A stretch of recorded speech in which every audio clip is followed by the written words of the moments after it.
నీ సొంతూరు నీ సొంతూరులో ఒక 85 ఏళ్ళ పెద్ద మనిషి సాయిరెడ్డి గారు మాజీ సర్పంచ్ నీకోసం పనిచేసిండు మొన్న ఎలక్షన్లో. ఆయన ఇంటికి అడ్డంగా గోడ కడతారు ఎవడని నాకు అర్థం కాదు. అసలు మనిషివేనా నువ్వు, మృగానివా?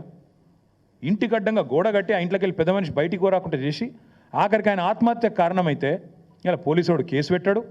ఆయన బాడీ తీసుకుపోయేందుకు కూడా ఇరుకు సందులోకి వెళ్ళి తీసుకుపోతాను. ఇంతకంటే హీనమైన పని ఉంటుందా? ఏం మనిషి నాకు అర్థం కాదు. సాడిస్ట్ కాకపోతే ఏమనాలి? ఇవాళ ఒక అమ్మాయి చనిపోయింది, శైలజ వాంకిడి. ఆ అమ్మాయి అంత్యక్రియలకు మా కోవలక్ష్మి గారు, ఆమెకు గిరిజన బిడ్డ, ఆదివాసి బిడ్డ, ఆమె పోతానంటే నీకేం నచ్చిందా? నాకు అర్థం కాదు. ఇంట్లో హౌస్ అరెస్ట్ చేస్తావా? మా అనిల్ జాదవ్ను అరెస్టు, మా ఖానాపూర్ ఇన్ఛార్జ్ జాన్సన్ అరెస్టు. ఇదేనా ప్రజాపాలన? ఇదేనా ఇందిరమ్మ పాలన?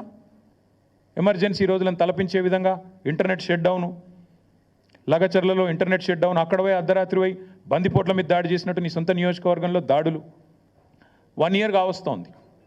ఈ ముఖ్యమంత్రి ఎవరి కోసం పనిచేస్తున్నాడు? అదానీ కోసం, అల్లుని కోసం, అన్న కోసం, బావమరిదికి అమృతం కోసం.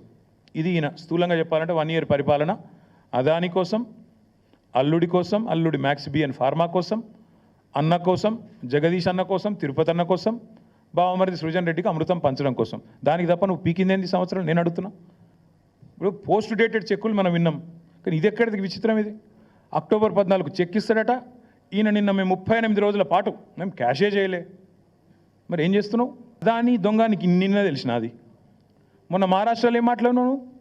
ఒక గజ దొంగ గుజరాత్కి వెళ్ళొచ్చి ధారావి ల్యాండ్ ఎత్తుకపోతుండు, అక్కడ మాట్లాడతావు. ఇక్కడికి వచ్చేమో మళ్ళీ నిన్న సుధపూస లెక్క కూర్చొని నిన్ననే తెలిసింది నాకు దొంగ అని, రాహుల్ గాంధీ నెత్తిమికెళ్ళి 2 చంపగానే తెలిసింది, ఇదివరకు తెలియదు అన్నట్టు మళ్ళీ యాక్టింగ్ లేనిది, స్వాతిముత్యం యాక్టింగ్లు. ఒకటి పంప్డ్ స్టోరేజ్ యూనిట్.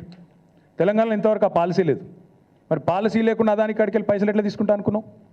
పాలసీ లేకుండా ప్రపోజల్ ఎట్లా తీసుకున్నావు? నెంబర్ 1. నెంబర్ 2, కొడంగల్ ఇన్ని రోజులు అల్లుని కోసం అనుకున్నాం, ఇప్పుడు అదాని కోసం అంటే ఇప్పుడు తెలిసింది. 9 మిలియన్ టన్నుల ప్లాంటు కొడంగల్లో సిమెంట్ ప్లాంట్ పెడతారట. మొన్న రామన్నపేటలోనేమో మొత్తం ప్రజలు మరలబడ్డారు, ఇక్కడ సిమెంట్ ప్లాంట్ పెట్టద్దు, అదానిది అంబుజా ప్లాంట్ అని. అక్కడ సిగ్గురాలి ఇంకా అది అట్లే పెడతారట, అందులో మూసీలకు కాలుష్యం పంపిస్తారట. ఇప్పుడు మీదికెళ్ళి కొడంగల్లో మళ్ళీ కొత్త దుకాణం, మళ్ళీ 9 మిలియన్ మెట్రిక్ టన్నుల ప్లాంటు అదానీ గారిది కొడంగల్లో.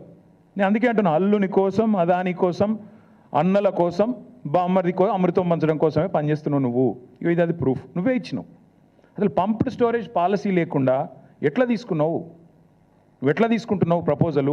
చెప్పండి. ప్రభుత్వానికి ఒక పాలసీ ఉండాలి కదా, నిర్దిష్టమైన విధానం ఉండాలి కదా. అదే లేకుండా ఎట్లా పిలుస్తున్నావు ఆయన? నాకు అర్థం కాదు. దాంతోపాటు సరే నేను ప్రశ్నిస్తే నేను సైకో, నేను అడుగుతున్నా, తెలంగాణని ఒక దొంగోడికి దోచిపెడుతున్నావు కదా, ఒక గజ దొంగకు నువ్వు సన్నాసివా, శాడిస్టువా, ఏంటిది నువ్వు? మరి తెలంగాణ వనరులను ఇంత దుర్మార్గంగా దోచిపెడుతూ